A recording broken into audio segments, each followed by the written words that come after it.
So yesterday I put out a couple shorts on YouTube, and one of them had to do with a random thought. The Airbnb that we're staying in has mezuzahs on most of the doorways in the home, and I thought, hey, this would be interesting to put out there. How it kind of ties in with the whole discussion online about Orthodox Christian or ancient Christian iconography, and how that kind of ties back to pre-Christian Jewish tradition, mezuzahs, phylacteries that the religious Jews would wear. I don't know a whole bunch about this stuff. Check out the hidden history of early Christian art. It's on a YouTube channel called Harmony. Great little 40-minute kind of documentary style video on that topic, kind of the pre-Christian roots of a lot of Second Temple Jewish practice, which was pretty much the same as the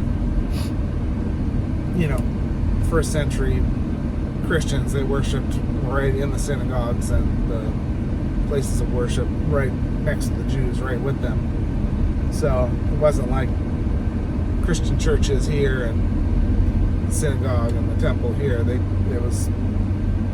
were all part of those same houses of worship, and a lot of the practices bled over, into Christianity.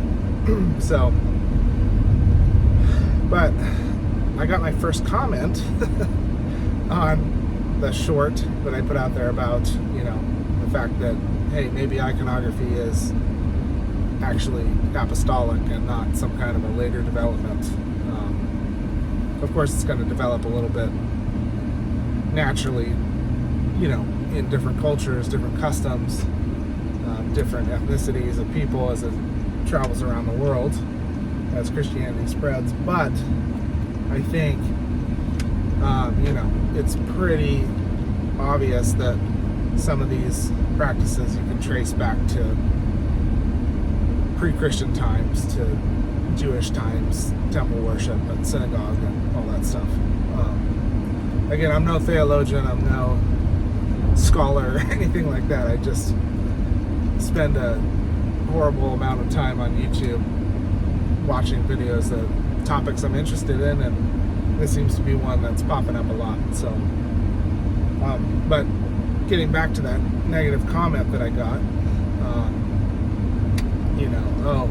I think I mentioned the word talisman. It's like a talisman almost, the mezuzah. Maybe it's not the best way to categorize what a mezuzah is, but I think that we might get kind of locked into one way of defining something, or hey, this is the definition that pops up on AI on Google when I Google it, so this must be what it is. But I think that throughout time, and as things develop, words can mean different things. From what I understand, veneration, a lot of people think of venerating icons as, prostrating or doing a slight bow or kissing the icon. But really, historically, veneration, I think it's more synonymous with something like honor or respect, a high degree of that. Something that you would show to a nobleman or something versus a fellow peasant, for instance. That would be considered a form of veneration. I don't think we have to be pigeonholed thinking that, veneration is only bowing and kissing. I think it can be in different cultures, different contexts. It can be wildly different. So I don't think I want to be pigeonholed into granting the opposition that veneration has to look a certain way. I just don't think that looking at the historical picture, looking at different cultures around the globe. I don't think you can define something so narrowly. I think that's just kind of, I don't know. You haven't thought about it very much if that's what you want to do. So anyway, that comment kind of made me want to look into maybe discussing this a little bit more, nuancing it out a little bit more, and I'm going to go get the oil changed in this car and in my stepdaughter's car. She's behind me, and I thought, hey, it's a 20-minute drive, might as well just chat a little bit about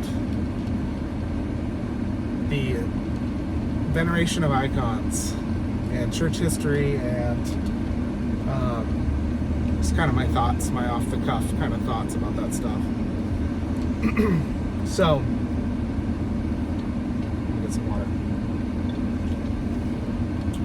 Again, no theologian, just a layman, a fairly recent convert to Orthodox Christianity. So, I think the nature of these topics can become very polemical and very heated, and that's not necessarily what I want to do on my channel or the way I want to approach things. I just want to discuss things that are out there in the ether and circulating, but I don't want to do it in a fashion that it's like causing fights. I just want to share my thoughts, kind of off the cuff, conversation style, and then start conversations, maybe connect with other people that are similar or interested in similar topics, and just be able to be a place to kind of meet and talk about that kind of stuff.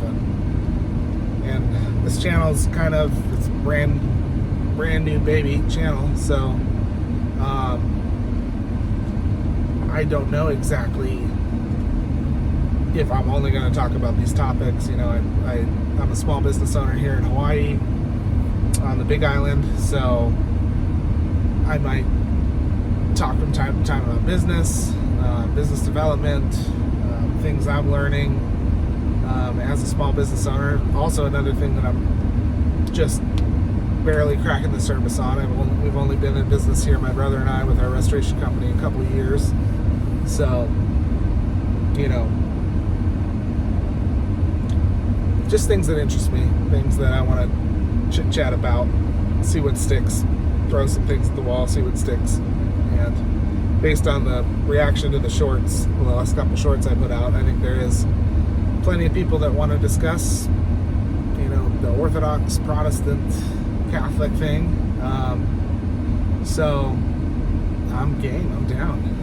I don't want to fight about it, but I want to talk about it. So,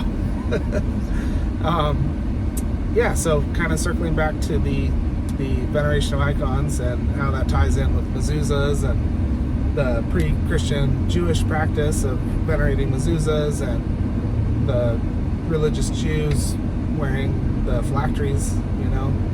I think that a lot of the things are finding in archaeology now too. There's like a silver thing that was discovered somewhere. I don't know. It's on YouTube. It's on the internet. If you Google it, it'll probably pop up. But they're finding a lot of things in archaeology too that kind of corroborate this as well. Medallions that were worn by early Christians, saying asking for intercessions from saints. And then there's the whole topic. I'm not going to get into it now, but this for another video. The whole debacle of relic veneration in the early church and the way relics were treated. And there's a lot more attestation to that. It's a lot easier to find that than stuff about icons, just because I think the iconoclast controversies and other things that a lot of icons were destroyed, a lot of the literature around them I'm sure was destroyed, but the early church practice of venerating relics is virtually undeniable, and it can be traced into Jewish religious history as well. So there's a lot to talk about, folks, and I like to talk. So we're gonna have to make some future videos about that and just see where this goes. Anyway, we're getting kind of close to the oil change place, so I better sign off here and check back in with y'all later. Aloha.